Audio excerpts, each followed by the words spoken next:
Now you're probably thinking that Club Penguin is just another kids game that faded away into obscurity. But today, I'm gonna prove you wrong.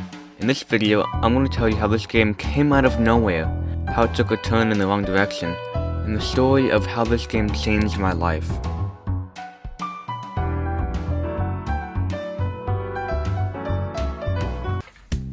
Hey guys, it's me, Orangienblue. Today marks the 15th anniversary of a game I like to call Club Penguin.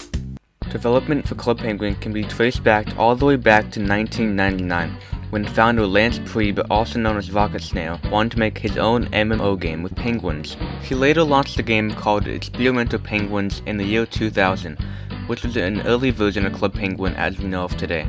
Development continued into a new game called Penguin Chat, which then became Penguin Chat 2 and 3. Then, in a community blog post, a new game was announced called The Big Update. In August of 2005, there was beta testing for the new game Club Penguin, and was officially launched October 24th, 2005. Club Penguin could have gone in a very different direction if things had gone differently. See, there was this idea in 2005 that we wouldn't actually use penguins. We had Penguin Chat and Penguin Chat 3 and all that sort of things, but when it came to making the big update, there was this actual thought of, is this going to work with just penguins? Maybe it should be a whole lot of creatures in it, right? So we had played around with the idea of Camp Critteroo, where you'd have like, I don't know, badgers and bears and deer and whatever kinds of little creatures that you could be. You could choose which creature you wanted to be. And what ultimately ended up happening is we said no, because A, penguins were already popular. We had a fan base with the penguins and we didn't want to mess that up. And B, we really wanted to do clothing items. And having to do clothing items for a bunch of different body shapes would just massively increase the amount of time it took to make those clothing items. So we decided, no, stick with penguins. It wasn't long before they gained traction on Miniclip, a site with hundreds of Flash games. Around this time, Club Penguin was also starting to take off. Tons of new things were added like puffles, pins, more advanced parties, and even more minigames. With the overwhelming amounts of new players at once, the servers were taking a hit, and it was time for a change.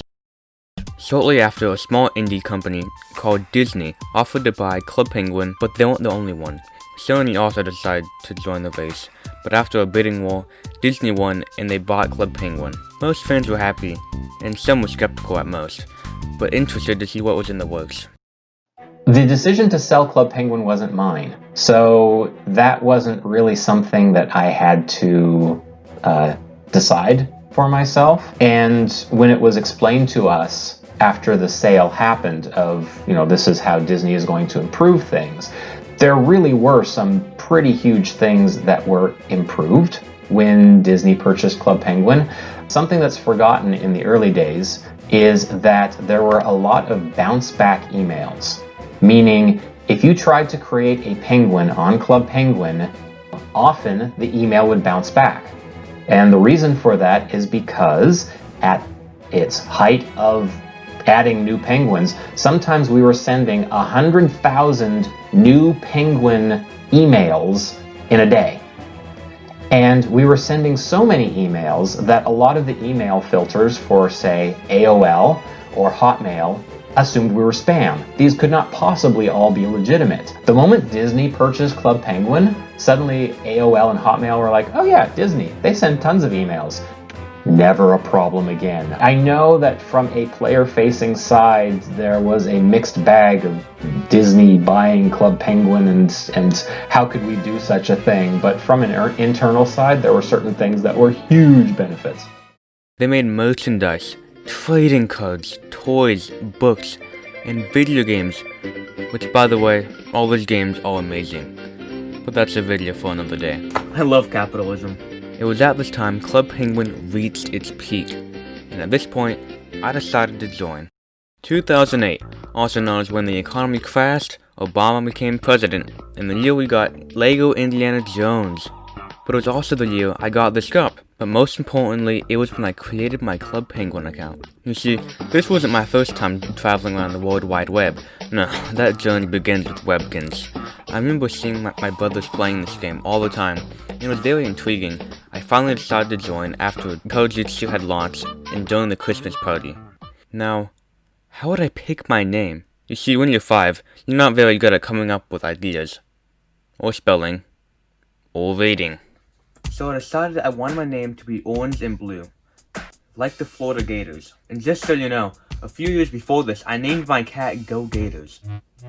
My cat. Of course, that couldn't be it. No. Instead, when I was a kid, I added an E to everything I said. So instead of having it be orange, it was orangey. Oh, no, it gets better.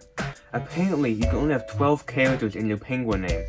So instead of having the word and, it was N, making it orangey and blue. 2 years later for Christmas, I got a stuffed rockhopper with a 12-month membership, which later became a 7-month membership. But what can I say? The game was fun. In 2012, there was a big change to the game, and that was the introduction of the Disney takeover parties.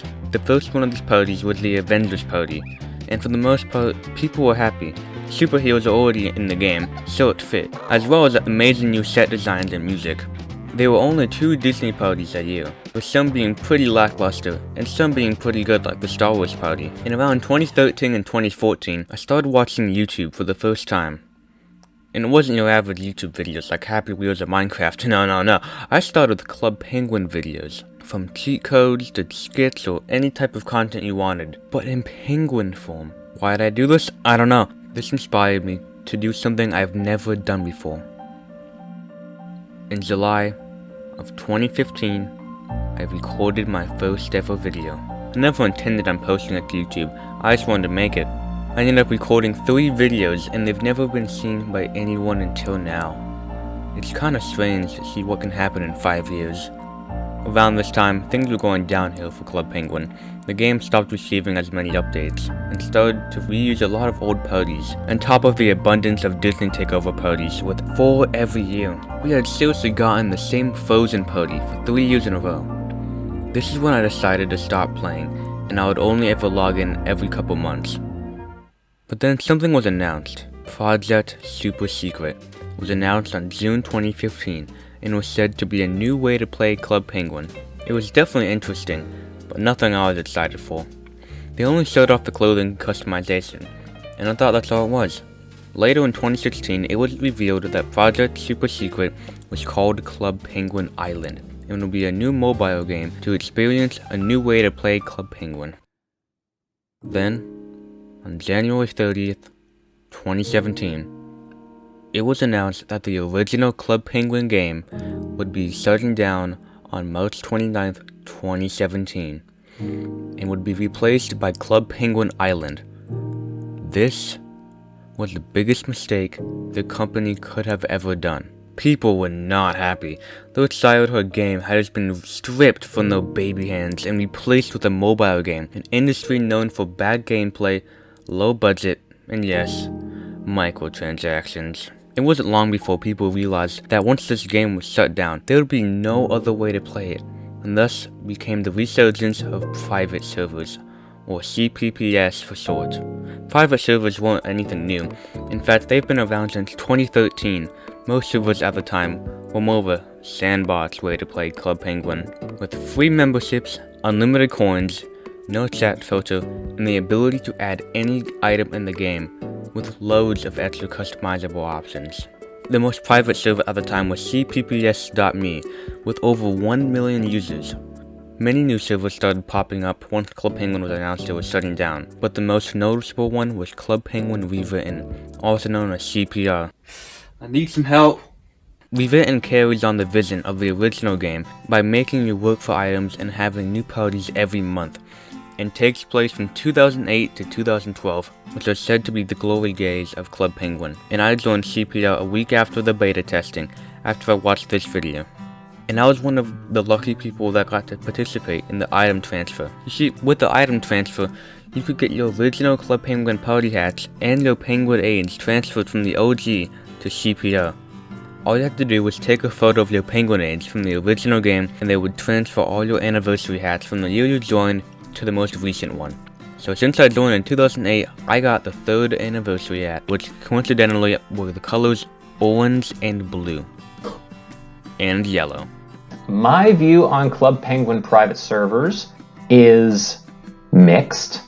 When Club Penguin was still actually running, private servers were an issue because they tended to trick people into thinking that they were actually real Club Penguin, but didn't have a lot of the safety measures behind.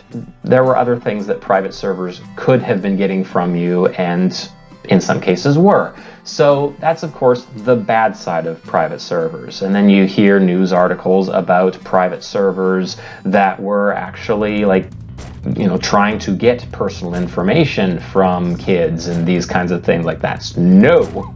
It's supposed to be safe and fun, not just fun. Don't do that. The good side of private servers is that they were a wonderful way to maintain the history of Club Penguin and keep the game alive. And that aspect of private servers by itself is enough for me to say, I do like these things. It's no secret that I've actually provided some music to Club Penguin Rewritten, and that's a private server that started up after Club Penguin shut down. I loved what those guys were doing with that one. I was happy that they were keeping it alive. Now that we're in this sort of limbo period where there is no real Club Penguin official presence online, I think until a new Club Penguin experience comes, which I hope, I am thankful for what they're doing to keep it alive, even though the safety of them is dubious, and that is unfortunate.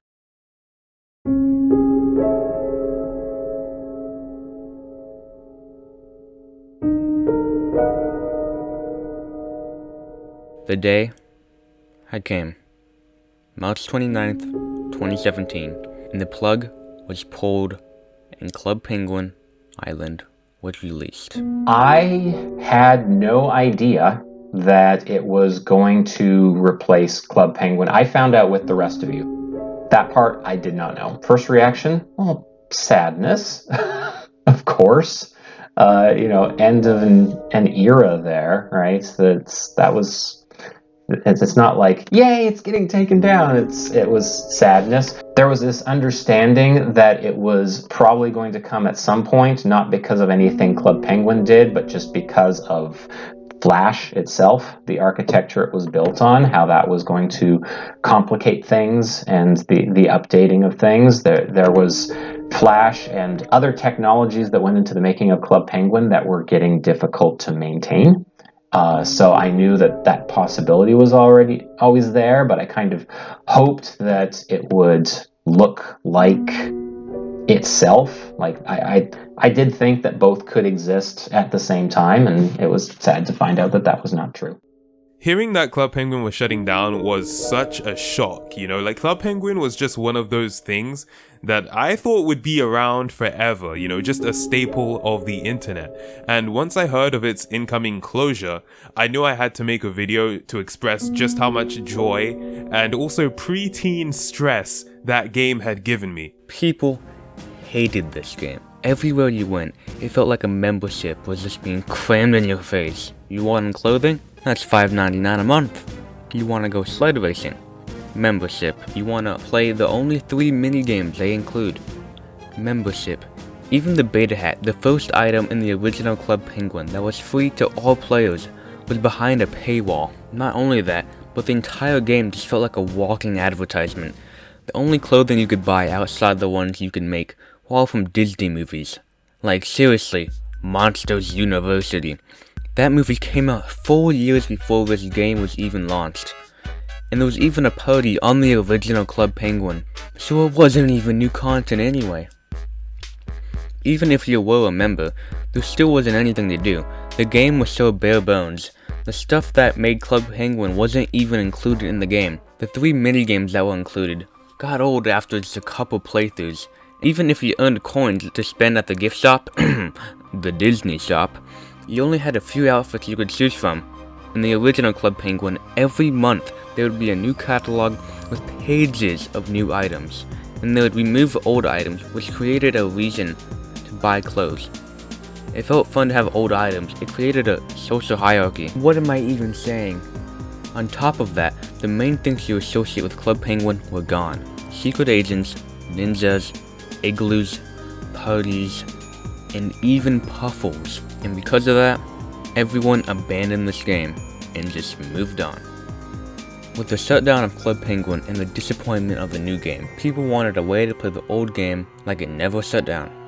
With that, Club Penguin rewritten took off and really started to gain traction, even getting recognized by some of the original creators like Spike Hike and ScreenHog. This game was a success, and even surpassing Club Penguin Island in players. This did not make Disney happy, and they ordered our CPO shut down. Then Rewritten decided to fight against this and said that CPO would not shut down.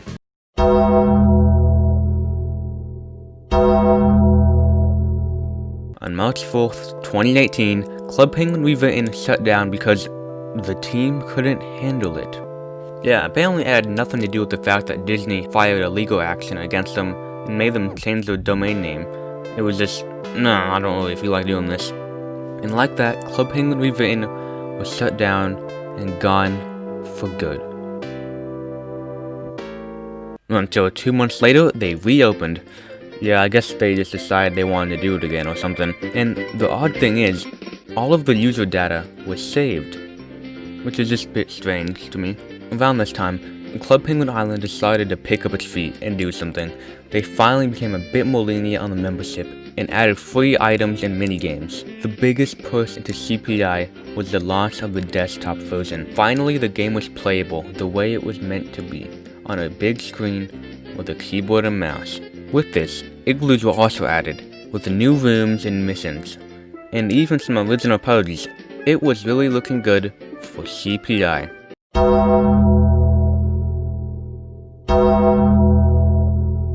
On October 12th, 2018, Club Penguin Island announced it was shutting down. And this came as a shock to many people. The game had only been around for a year and a half, and everyone on the team would be let go. An interview with some of the staff of the game said that they were promised a job for at least 2 more years, just 2 weeks before the game was announced to be shutting down, and that they weren't even aware of this happening. The last 2 parties were the Halloween party and the water lawn party, just like in the original game. After I went back to the game during this time, it kinda just showed how much went into this. I feel like this game could have really succeeded if it launched later on with all the added features, and both games could have coexisted together. Maybe a year after CPI, then they could have discontinued the original game. During the water lawn party, when you finished the final mission, they showed off everything that they had planned, including Puffles. Then, the credits kicked in. In a game like this, it's not really an ending, so you never get to see the credits like in a normal game. They play the song I've Been Delayed, which is the original song that was played in the Penguin Sat 3 Igloo, and was one of the first songs added to Club Penguin. Kind of a reminder of how much has changed in the past 15 years. It's kinda sad to see all the names of the people that worked on this game, and to know that they're all out of a job now. Then, on December 20th, the plug was pulled for good. Nothing really happened for a while, until 2020, when a certain virus hit. With so many people staying indoors, CPO started to grow once again, as well as another CPS called Club Penguin Online. Unlike Rewritten, CPO was marketed as the original Club Penguin, and was even including Disney assets and having ads on their sites. Many news sites and YouTubers were saying that Club Penguin is back, and never acknowledged that it was just a fan recreation. They even added non-censored servers, where users could say whatever they want, which goes against the original idea of Club Penguin being a safe place for kids. A lot more was happening behind the scenes though. Apparently the owner of CPO was trying to get private information from kids online. Some of you know what I'm talking about, as it was all over the news. This was the last straw for Disney. They sent out a cease and desist letter to every private server and demanded them to be shut down.